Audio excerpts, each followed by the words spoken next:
Alors, bonjour, je vais vous présenter pour cet été quelques lectures, notamment une bande dessinée assez originale dans sa présentation, El Boxeador.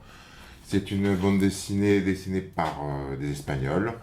On est dans le milieu de la boxe, bien sûr. Alors, elle est originale parce que c'est un format à l'italienne.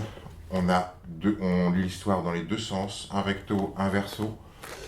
On est dans un match de boxe, donc on a deux adversaires, un d'un côté, l'autre de l'autre. À chaque fois, donc c'était dessiné à quatre mains, à chaque fois c'est un dessinateur qui s'occupe des deux personnages. Ils ont un style assez similaire, donc on s'y perd pas, ça fait pas trop de choc de différence. Donc en fait on est dans l'univers, d'un côté on va nous présenter un personnage qui s'appelle Rafa. C'est lui, El Boxeador, fils de Toreador. Il monte sur la grande ville pour devenir boxeur. Il va être entraîné que pour ça. Il est tout en brut, tout en brutalité, tout en muscle. Et on va suivre son histoire à lui, sa psychologie, comment il se développe, qui il est. On est plongé dans un univers assez noir, ressemblant un peu à un roman policier. On a des matchs qui sont truqués, de la mafia, la prostitution. Ça se retrouve pas mal dans le dessin en fait, qui est assez noir, tout en noir et en rouge, quoi, noir comme un roman noir, et puis le rouge un peu du sang justement qu'on va retrouver dans les combats de boxe. Voilà. Et de l'autre côté, on a un deuxième personnage très différent. En fait, c'est l'inverse, presque. De son adversaire qui va s'appeler Hector, et ils vont se rencontrer tous les deux au milieu du livre. Des dessins absolument superbes.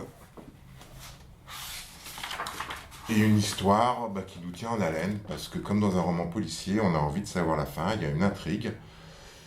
Et surtout, on aimerait savoir qui va gagner. On n'a pas besoin d'aimer la boxe pour aimer cette bande dessinée.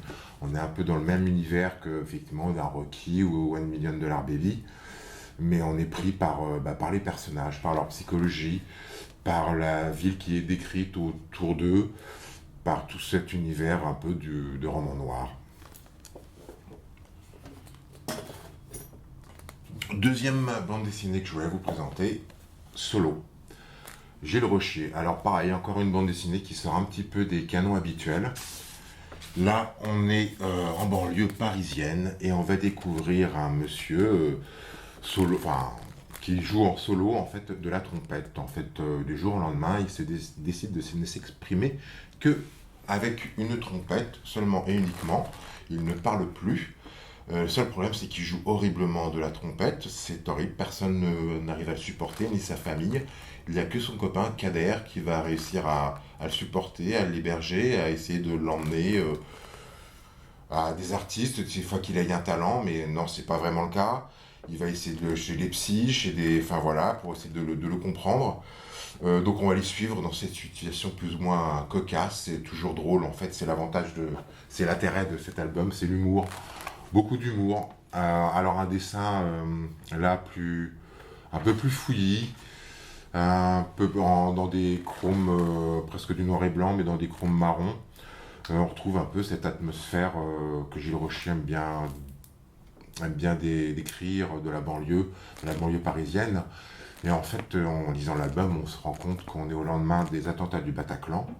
Et à travers ces scènes cocasses, à travers cet humour et cette amitié entre ces deux personnes, Kader et ce gars qui joue de la trompette, on va un peu découvrir la banlieue et le sentiment des gens qui vivent au lendemain des attentats du Bataclan. Et voilà, et puis aussi une histoire d'amitié effectivement entre deux personnes qui arrivent à se soutenir et à se supporter malgré la folie de ce type qui joue de la trompette, qui exprime un peu en fait la folie des hommes. Voilà.